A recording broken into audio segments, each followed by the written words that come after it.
सिलवासा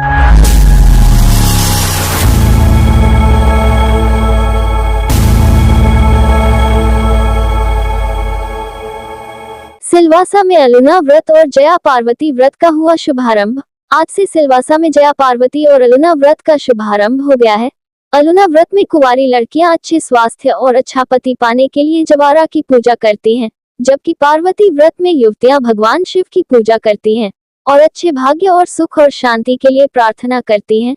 दोनों व्रत की खास बात यह है कि दोनों में शिव और पार्वती की ही पूजा की जाती है। यह व्रत 5 दिनों तक रखा जाता है। इस व्रत में कुंवारी लड़कियां उपवास रख बिना नमक के भोजन करती हैं। इस मौके पर सिलवासा की युवतियों ने ब्राह्मणों की उपस्थिति में आमली रामजी महादेव मंदिर और लवाछा रामेश्वर महादेव मंदिर में जाकर अच्छे पति को पाने की प्रार्थना की।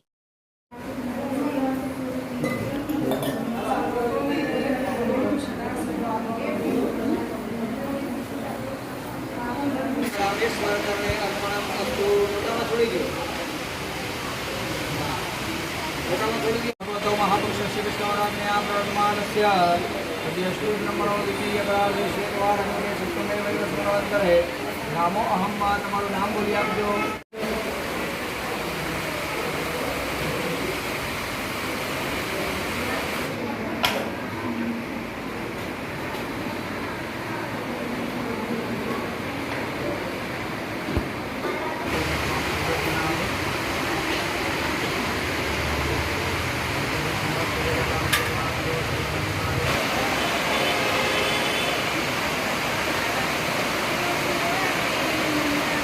मैं कृपल नीरव प्रजा छूँ।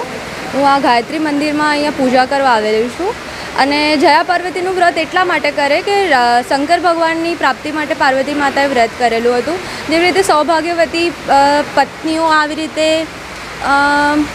પાર્વતી માતાની જેમ શંકર ભગવાનની હિસાબથી માગવા માટે શંકર ભગવાન જેવા પતિને પ્રાપ્તિ માટે આ વ્રત કરવાનું હોય છે। અને આ સૌભાગ્યવતી પત્ની 5 દિવસ વ્રત કરે છે અને પછી 5મા દિવસે એનું ઉજવણું કરે છે। આવી રીતે સાસરીમાં જયા પછી એનું ઉજવણું કરવામાં આવતું છે। મૃત્યુંજય મહાદેવ ત્રાહિમામ શરણાગતમ જન્મ મૃત્યુ જરા વ્યાધિ પીડિતમ કર્મબંધને। આજનો આ પાવન દિવસ આષાઢ સુદ ત્રયોદશી।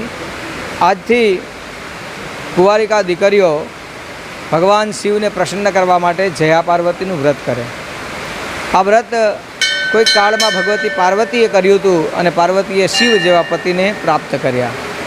ભગવાન શિવની પૂજા કરી, ભગવાનને બિલીપત્ર ફૂલ દૂધ અર્પણ કરી, 5 પાન સોપારી અને તાંબુલ ફળ સાથે અર્પણ કરી, નાળિયેર અર્પણ કરી ભગવાન શિવને પ્રાર્થના કરે કે હે ભગવાન શિવ, મને સારા જીવન સાથીની પ્રાપ્તિ કરાવો। દીકરીઓ આ વ્રત શ્રદ્ધાપૂર્વક કરે, અવશ્ય જ આ વ્રત કરવાથી એને સારા પતિની પ્રાપ્તિ થાય છે। સાથે સાથે ભગવાન શિવની કૃપા એના પર વરસે છે। શિવની કૃપાના કારણે કરી એના જીવનમાં એ સુખ સંપત્તિ અને શાંતિ આ બધું જ પ્રાપ્ત કરે છે।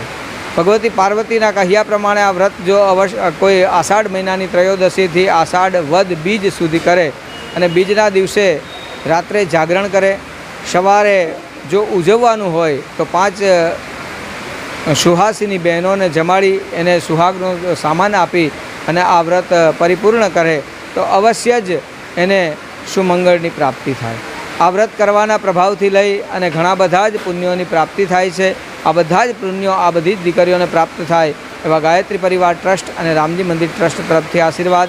સાથે સાથે પ્રતિદિન અહીંયા સવારે આવી અને બહેનો શિવની પૂજા કરે, સાથે પૂજા કરાવીએ, સુચારુ વ્યવસ્થામાં પૂજા થાય।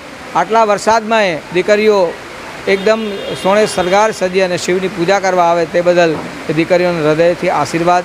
સદૈવ ભગવાન શિવની કૃપા એના પર વહે આ ભાવ સાથે। ઓમ નમઃ શિવાય।